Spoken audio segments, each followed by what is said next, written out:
জাতীয় পার্টি যদি নির্বাচনে অংশ নেওয়ার সুযোগ পায় তাহলে ওই আওয়ামী লীগ তারা কিন্তু আপার ভোট চাপাই দিবে। আগামী নির্বাচনে আওয়ামী লীগ স্বতন্ত্র ডামি মামি স্বামী 24 সালে যেভাবে অংশ নিয়েছে আওয়ামী লীগের নেতারা, ঠিক একইভাবে আওয়ামী লীগ আগামী নির্বাচনে এই স্বতন্ত্র নামে অংশ নিতে পারবে কিনা। প্রধান নির্বাচন কমিশনার বলেছেন যে যারা পদবিতে ছিল তাদের কেউ আগামী নির্বাচনে অংশ নিতে পারবে না। আমরা এটিও বলেছি যে ঠিক আছে, যারা আওয়ামী লীগের পদে ছিল তারা নির্বাচনে অংশ নিতে পারল না, কিন্তু একজন এমপির ভাই যিনি আওয়ামী লীগের অ্যাসোসিয়েট, যিনি ডামি এমপি, নিশিরাতের এমপি, একতরফা এমপি বানানোর জন্য কাজ করেছে, যিনি তার ভাইয়ের ডান হাত বা বাম হাত হিসেবে কাজ করেছে, ওই আওয়ামী লীগের অ্যাসোসিয়েটস বা যারা ফ্যাসিবাদের দশক ছিল তারা নির্বাচনে অংশ নিতে পারবে কিনা, তিনি একটি কনফিউশনে পড়ে যান। এরপরে আমরা বিষয়টি ব্যাখ্যা করি। মনে করেন আগামী নির্বাচনে আওয়ামী লীগের দামি এমপিরা বা আওয়ামী লীগের যারা পদে আছে অংশ নিতে পারল না, সেই ক্ষেত্রে এই যে আওয়ামী লীগের পরিবারের সদস্য যারা ছিল তারা যদি স্বতন্ত্রভাবে অংশ নেয় তাহলে মোটামুটি তারা হয়তো 50 থেকে 60টি আসন পাবে।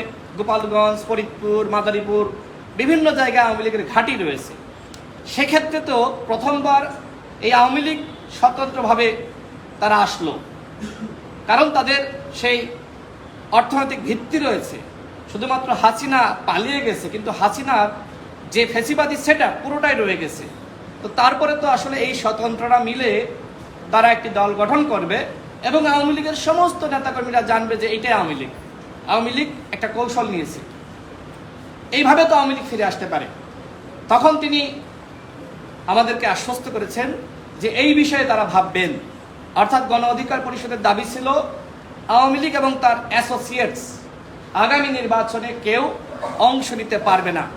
যারা 14 সাল, 18 সাল এবং 24 সালের এই নির্বাচনে গণসংযোগ করেছে, যারা মাস্তানি করেছে, যারা দোসর হিসেবে কাজ করেছে, ভোট কেটেছে, যারা মানুষকে ভোট দিতে দেয়নি, মানুষের ভোটাধিকার হরণ করেছে, অর্থ পাচার করেছে, এই আওয়ামী লীগের অ্যাসোসিয়েটস কেউ আগামী নির্বাচনে অংশ নিতে পারবে না।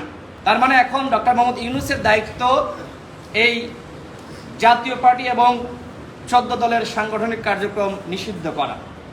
প্রধান নির্বাচন কমিশনারকে আমরা আরও বলেছি, মনে করেন যে আওয়ামী লীগ এবং তার অ্যাসোসিয়েটস নির্বাচনে অংশ নিতে পারল না, তাহলে আওয়ামী লীগের দশরকে জাতীয় পার্টি 14 দল, তো জাতীয় পার্টি তো সবসময় বলছে যে আগামী নির্বাচনে আওয়ামী লীগ অবশ্যই অংশ নিতে পারবে বা তাদেরকে নিয়েই ইনক্লুসিভ নির্বাচন অনুষ্ঠিত করতে হবে। তার মানে এই জাতীয় পার্টির আওয়ামী লীগের প্রতি মায়া মহব্বত ভালোবাসা রয়েছে, যেটা জিএম কাদেরের বক্তব্যের মাধ্যমে বারবার আমরা শুনছি।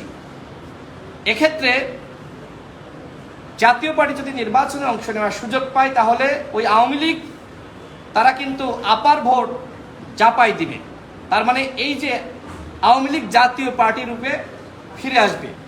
আমরা আমাদের এই চিন্তাগুলো প্রধান নির্বাচন কমিশনারকে জানিয়েছি, তিনি আমাদেরকে আশ্বস্ত করেছেন যে নির্বাচন কমিশন এমন কোনো সিদ্ধান্ত নিবে না যাতে করে ফ্যাসিবাদ নামে বেনামে কোনোভাবেই ফিরে আসে।